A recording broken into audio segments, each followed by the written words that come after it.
focus et diversification, à quel moment? Bonjour et bienvenue à toi dans ce nouveau podcast. Aujourd'hui, je me propose de traiter avec toi cette nouvelle question dans le podcast. Le focus, tu le sais peut-être, mais c'est un terme qui revient régulièrement dans les milieux de l'entrepreneuriat et du développement personnel.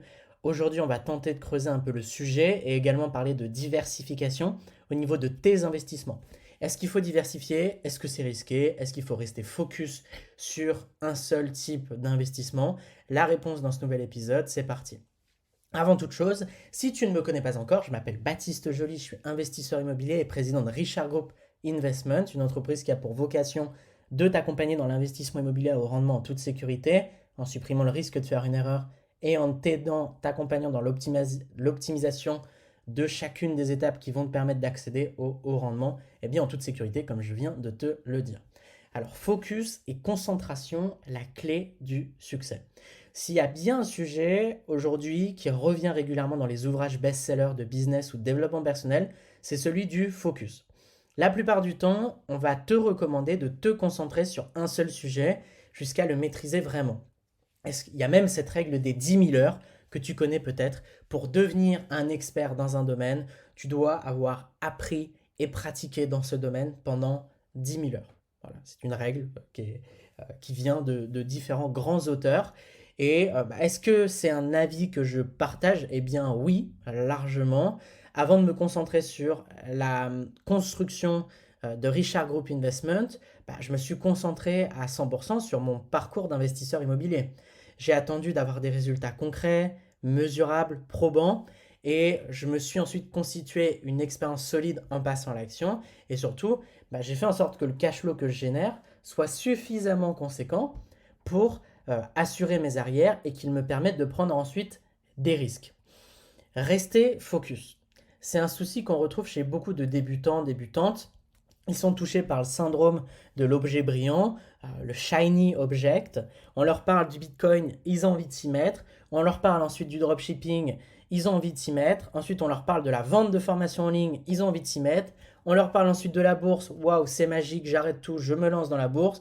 Et après, on leur parle des startups, et là, c'est encore plus intéressant. Donc, c'est vraiment sans fin. Ils se lancent dans plein de projets différents sans en maîtriser aucun à la perfection. Et je pense qu'on a tous un ami, une connaissance qui est dans ce shiny object. Et c'est le vrai syndrome du débutant parce qu'au début, eh bien, on pense que l'herbe est plus verte ailleurs.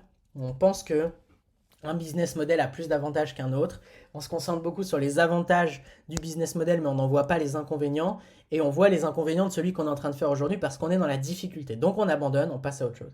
Et le problème de ça, c'est qu'on ne peut pas utiliser les apprentissages que l'on va avoir sur un business model pour ensuite optimiser et grandir. Donc on repart tout le temps d'une feuille blanche de zéro et de connaissances qui ne sont pas forcément applicables à ce nouveau business model parce que voilà, les connaissances que vous avez dans l'immobilier ne sont pas forcément applicables au dropshipping et ne sont pas forcément applicables par exemple à l'investissement dans les startups. C'est totalement différent. Mon conseil par rapport à ça, c'est de rester concentré, donc reste concentré, ne t'éparpille pas. Si tu as décidé d'investir dans l'immobilier, reste focus à 100% sur l'immobilier. Au moins au départ. Rien ne t'empêche par la suite de passer à de la diversification, c'est sûr. Et ça tombe bien parce que c'est le sujet suivant. Quand faut-il se diversifier dans ses investissements? Comme tu l'as compris, je vais avoir tendance à te recommander d'être concentré sur un seul type d'investissement au départ. La bourse, les cryptos, l'immobilier, par exemple. Alors, en vrai, il existe tout un tas de possibilités pour faire fructifier son argent, hein, il y en a beaucoup plus. Mais en réalité, la diversification, elle doit intervenir que lorsqu'on a dépassé un certain niveau de connaissance et de résultats. Donc il faut s'assurer déjà d'abord de dégager un cash flow qui est conséquent. On ne change pas de business model quand on n'a pas eu de résultat avec ce business model ou quand on a généré 50 euros de cash flow. Je veux dire, voilà, c'est pas possible.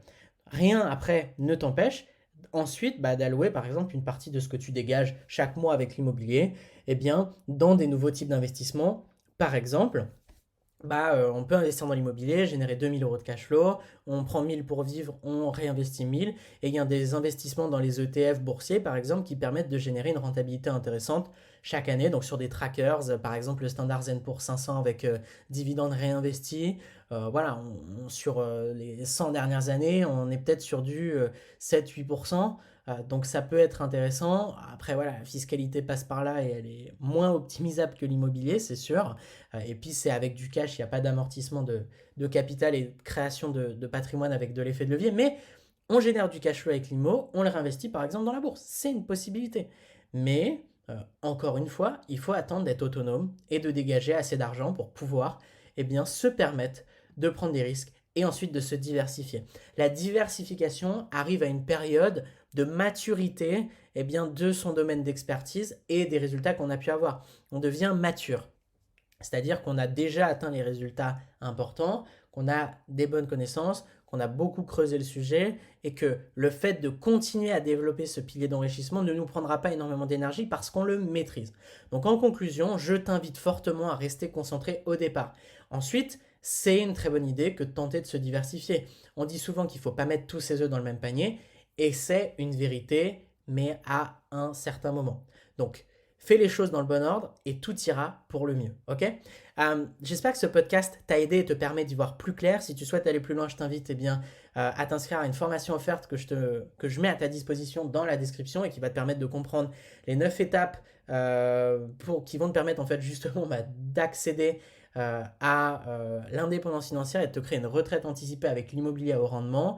C'est totalement offert et c'est dans la description. Et si tu souhaites aller plus loin et te faire accompagner par une équipe d'experts, tu as la possibilité de réserver un appel si tu as une situation stable pour qu'on analyse ta situation et que l'on voit dans quelle mesure nous pouvons t'accompagner dans ce magnifique projet. Voilà, je te dis à très vite pour un prochain podcast. C'était Baptiste. Ciao, ciao.